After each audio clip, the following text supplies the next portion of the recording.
Fala, perseguidos! Terça-feira de Champions League, teremos grandes jogos nessa terça-feira, tá? Liverpool e Real Madrid, PSG e Bayern de Munique são os melhores jogos, eu acho, dessa rodada e um dos melhores dessa fase de liga, sem sombra de dúvida. Dois jogos que a gente quer muito ver como é que vai estar o comportamento dessas equipes nesse nível de enfrentamento tão elevado, né, de times que provavelmente estarão ali nas quartas de finais, semifinais e provavelmente times que podem fazer a final, né, e decidir ser campeão. Sem sombra de dúvida, essas quatro equipes são quatro das, sei lá, 7, 8 equipes mais fortes que a gente tem nesse momento na Europa, né? De investimento, de jogadores e também de bola mesmo. Pô, PSG e Bayern de Munique, pelo amor de Deus, velho. Promessa de um jogaço assim, por isso que as odds estão tão equilibradas. Vou analisar aqui os jogos da Champions para vocês, né? O planejamento do dia. Temos jogos excelentes, muitas, mas muitas oportunidades, né, para a gente poder trabalhar. Então já curte o vídeo, se inscreve no canal e já deixo aqui de aviso, tá? Se você tá vendo esse vídeo, não entre agora no Clube dos 5%. A não ser que você queira muito logo aproveitar a Champions, aí beleza, né?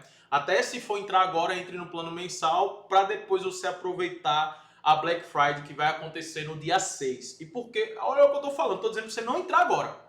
Porque a Black Friday no dia 6, cara, vai ser assim, absurdo, tá? Vai ser um desconto que eu nunca dei, um desconto que eu nunca fiz. Eu nunca fiz uma Black Friday, eu vou fazer dessa vez. Então se organize e se prepare para o dia 6, tá? Na quinta-feira, a Black Friday do Clube dos 5%, que vai ser uma oportunidade única de você estar seguindo todas as minhas bets. Fechou? Vamos lá, vamos falar dos jogos aqui agora. Eu vou começar pelos favoritos do dia, né? E nesse caso aqui de favoritos do dia, tem dois favoritos na Champions, grandes favoritos, que eu gosto até de apostar e recomendo apostar no pré-jogo. Que é o Arsenal, que vai enfrentar o Slavia Praga. Tá? O Slavia Praga já se mostrou ser uma equipe muito limitada, defensivamente muito fraca. Vai ser um dos times que eu acredito que vai ser o saco de pancada, entre aspas, nessa fase de liga, né? Ainda mais contra as grandes equipes. Aqui a gente pode ver um Arsenal com um time misto, poupando um ou outro jogador. O Arsenal que agora pegou uma sequência com muitos jogadores se lesionando. Mas mesmo assim, o Arsenal tem um padrão de jogo muito definido.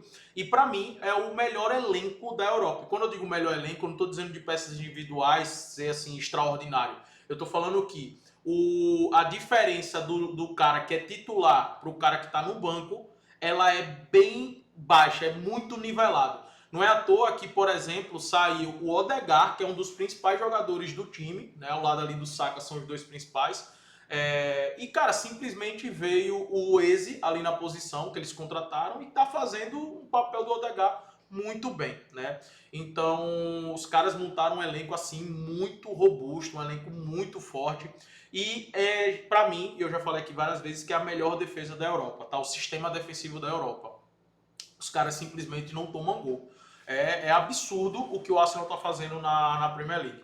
Então, isso de não tomar gol já é um grande avanço para poder vencer a partida, já que lá na frente tem jogadores muito qualificados, tá? Então, a vitória do Arsenal é uma boa. E o outro grande favorito para mim é o Atlético de Madrid diante do União São-Geloese. Esse União São-Geloese até é um time que trabalha bem, né? Que tem um bom toque de bola, mas, cara, contra o Atlético de Madrid em casa é bem complicado, fica bem complicado para o União São-Geloese, que já mostrou quando enfrentou uma grande equipe, mesmo em casa, né, que foi o Newcastle foi lá e passou o carro, aplicou uma goleada. Então, para o São Geloese e essas equipes é bem complicada. E o Atlético de Madrid precisa vencer, né? Vale lembrar que o Atlético de Madrid perdeu 2 jogos, tá, e venceu apenas um. Então o Atlético de Madrid precisa ganhar para não flertar aqui com o perigo nessa parte de baixo da tabela e também para buscar, né, voltar a brigar aqui pelo G8. É muito importante o G8 porque você economiza 2 jogos ali, 2 jogos que pode ser arriscado, né? A gente viu, por exemplo, o City enfrentando o Real Madrid na temporada passada, nesse mata-mata, e o City caindo, né, antes de chegar nas oitavas de finais. Então todos os times vão brigar aqui pelo G8. E o Atlético de Madrid, na situação que está, não pode desperdiçar pontos nessa rodada. Tá? E o Atlético de Madrid, que melhorou muito na temporada, começou muito mal a temporada, mas melhorou bastante. Eu acredito que vai ser até uma vitória tranquila do Atlético de Madrid. E outros dois favoritos que teremos é o Al Ittihad, que vai enfrentar o Sharjah, acredito que é assim que se pronuncia, e o Tottenham vai enfrentar o Copenhague, tá? Tanto o Al Ittihad quanto o Tottenham são favoritos, por estar aqui na minha lista de favoritos, mas para mim são favoritos que não têm tanto a minha confiança, né? Não vem apresentando um bom futebol. e defensivamente às vezes deixa a desejar. Não tanto o Tottenham, que até tem se defendido bem nessa temporada, mas o Al Ittihad vem sofrendo muitos gols na Liga Saudita e não vai enfrentar um time bobo, tá? Inclusive vem também tomando muitos gols na própria Champions. Não é à toa que o Al Ittihad já tomou 4 gols em 3 jogos, tem apenas uma vitória e 2 derrotas. Também precisa muito vencer. Mas vamos lá, são 2 favoritos, sem sombra de dúvidas, tá? E eu vou trabalhar utilizando o trade. Como? Se o Tottenham, tanto o Tottenham quanto o Al Ittihad estiver pressionando muito, sem fornecer contra-ataques, eu vou estar utilizando o lay. O que é o lay? O lay é você apostar contra. Então, por exemplo, eu vou estar contra o Copenhague. É como se eu fosse o Tottenham ao empate.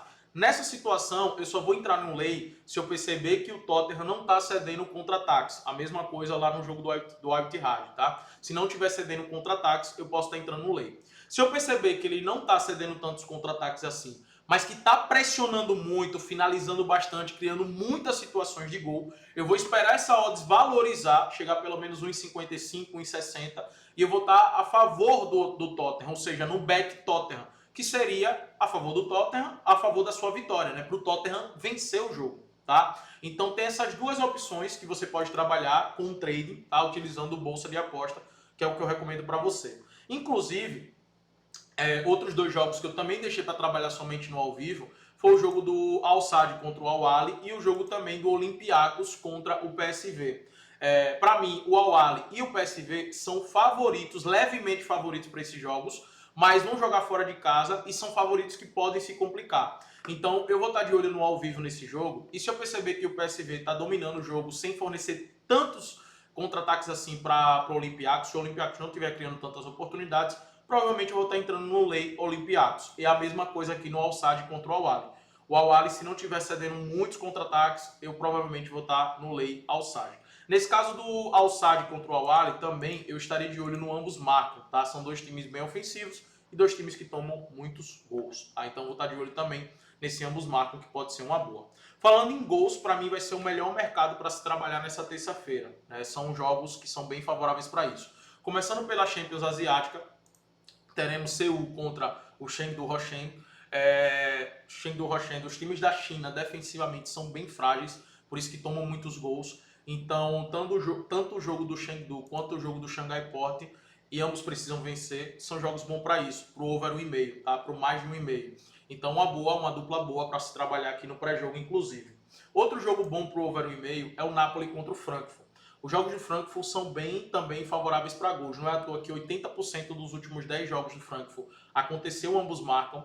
Tem uma média de 2,2 gols marcados e 2,6 gols sofridos, tá? Uma média de 4,8 gols em seus jogos. Já o Napoli tem uma média de 3 gols em seus jogos. E um dado também bem interessante é que 100% dos últimos 10 jogos, né, aconteceu o mais de 1,5 nos jogos do Frankfurt e também o gol no primeiro tempo. Então, vale a pena estar de olho nesse over 1,5 para combinar em uma dupla, e no ao vivo, dependendo como esteja a odds e como esteja o jogo, vale a pena estar de olho também no gol no primeiro tempo. São 2 times, como eu falei, bem ofensivo, principalmente o Napoli quando joga em casa. E são 2 times que precisam vencer, tá? Ambos estão com 3 pontos e, pô, você olha a média de gols marcados e sofridos do Frankfurt em 3 jogos, é absurdo, né? Em 3 jogos são 7 gols marcados e 11 gols sofridos. Cara, uma média muito, mas muito alta mesmo. Então vale a pena estar de olho nesse mercado.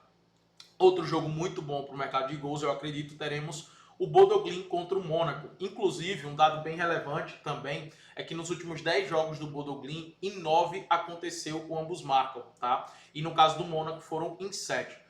Também 2 equipes bem ofensivas, 2 equipes que vêm marcando muitos gols. Então, vale a pena estar de olho aqui no ambos marcam, entre Bodo Glimt e Mônaco.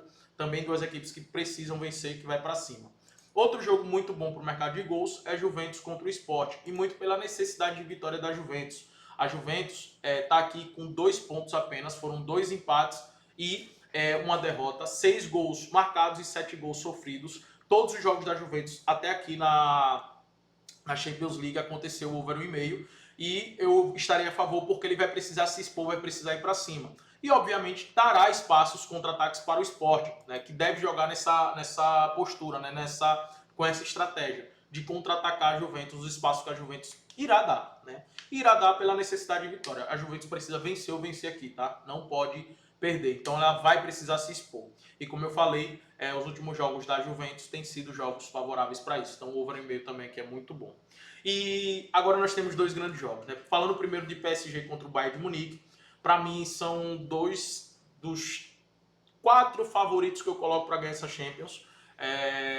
Cara, o Bayern de Munique para mim é a melhor equipe nesse momento, ao lado do Arsenal. O Arsenal pelo seu sistema defensivo, o Bayern de Munique pelo seu sistema ofensivo.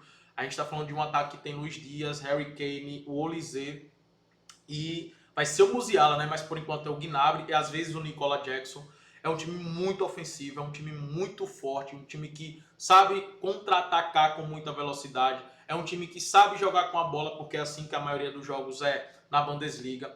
É um time que sabe mudar, sabe jogar de diversas formas, né? Então, com certeza, vai agredir bastante o PSG. E o PSG, a gente sabe também que é um time muito forte ofensivamente. Para esse jogo, o PSG estará sem o Désiré Doué, né, que teve uma lesão grave, agora vai ficar um tempo sem jogar. Mas provavelmente teremos um ataque com o Barcola, o Dembélé, o Kvaratskhelia, o meio-campo com o João Neves e o Vitinha. Aí eu não sei se vai ser o Zé Emery, não sei se o Fabian Ruiz volta para esse jogo, ainda não tenho essa informação. Mas eu acredito que vai ser um jogo muito bom para gols. Até porque o Bayern de Munique, pela sua forma de jogar, acaba também dando muitos espaços para os adversários. E um adversário com muita qualidade assim, a tendência é que tenhamos um jogo muito bom para gols. E como não é um jogo de mata-mata, que o lado psicológico pesa muito, né? São duas equipes que estão 100% na competição, até deixa o jogo um pouco mais aberto, porque ambos vão querer estar buscando, obviamente, o gol. O ambos marcam, é uma boa para se trabalhar aqui, tá pagando em 33. Gosto de trabalhar também alguns mercados alternativos, mercado de jogadores. Do lado do Bayern, vocês já sabem, né? Sempre tá de olho no chute ao gol do Harry Kane, é sempre uma boa. E também destaco aqui o chute no gol do Luis Dias. É um cara que também vem chutando, finalizando no gol com muita regularidade. Então, dois jogadores que dá para trabalhar do lado do Bayern. Outro jogador do Bayern que eu acredito que vai ser muito bom trabalhar são as defesas do Manuel Neuer, né? Para fazer pelo menos 2 defesas, eu acredito que vai cumprir com tranquilidade. Do lado do PSG, dá pra gente trabalhar um pouco mais de jogadores, porque é um time que tem muita bola, né? Que eu acredito que vai ter a posse de bola, ainda mais para jogar dentro de casa. Dá para trabalhar o chute no gol do Dembélé, que será titular nesse jogo. Dá para trabalhar os desarmes do Hakimi, para dar pelo menos um desarme. O desarme do Vitinha também para dar pelo menos um desarme. No caso do João Neves, que é o jogador mais combativo do meio campo, para fazer 2 desarmes, também é uma boa aqui. São alguns jogadores do PSG que dá para a gente trabalhar. Um ponto também que dá para trabalhar do lado do PSG é para o Nuno Mendes fazer pelo menos uma falta. Tá? Também é uma boa opção. O jogo do Liverpool contra o Real Madrid, também um jogo excelente para a gente trabalhar o mercado de gols. Real Madrid é um time que na temporada vem sofrendo muitos gols, né? Tem uma média aí de pelo menos um gol sofrido, mas o ataque está avassalador, né? O Mbappé vivendo uma fase iluminada, o Vini jogando bem, o Bellingham também jogando muito bem nesses últimos jogos. Parece que o time se encontrou, principalmente ali depois do El Clássico, né? Começou a jogar muito bem. Parece que o próprio Xabi Alonso encontrou o seu time titular, né, que ele não vinha tendo. Você pega aqui os jogos do Liverpool, dos últimos 10 jogos, em 100% dos jogos saiu o gol no primeiro tempo, em 90% dos jogos aconteceu o over 1,5. Do Real Madrid, em 70% dos jogos aconteceu o gol no primeiro tempo, em 80% aconteceu o over 1,5. Cara, é um jogo que eu olho e penso logo gols, tá? Então ambos marcam, é uma boa para se trabalhar, ainda mais o jogo sendo na casa do Liverpool, né? E o Liverpool tem um ataque muito forte. Defensivamente o sistema não tem funcionado muito bem, mas o ataque é muito forte. E também é um jogo que dá para trabalhar muito o mercado de jogadores. Do lado do Real Madrid, para o Mbappé dar 2 chutes no gol, é uma boa. Para o Tchouaméni fazer uma falta, é uma boa. Para o Real Madrid dar 3 finalizações no gol, é uma boa também. Mercados alternativos é uma boa para esse confronto. Do lado do Liverpool, o Gravenberch fazer uma falta, é o primeiro jogador, o primeiro volante, é o jogador que vai ter que impedir os contra-ataques do Real Madrid em velocidade, para ele fazer uma falta, é uma boa para se trabalhar aqui. Gosto também do chute no gol do Salah, tá? Também uma boa para se trabalhar. Eu acho que eu falei a falta do Tchouaméni, né? Não sei se eu falei, mas se eu não falei, tá falado. O Tchouaméni também, que é, assim como o Gravenberch, é o jogador que dá o primeiro combate ali, né? Quando puxa os contra-ataques e costuma fazer muitas faltas. Então dá para trabalhar as faltas desses dois jogadores, tá? Galera, vamos embora para a Champions League. Muitas oportunidades, bons jogos. Espero ter te ajudado com esse vídeo. Curte, se inscreve no canal e lembra que dia 6 vai ter Black Friday do Clube dos 5%. Tamo junto.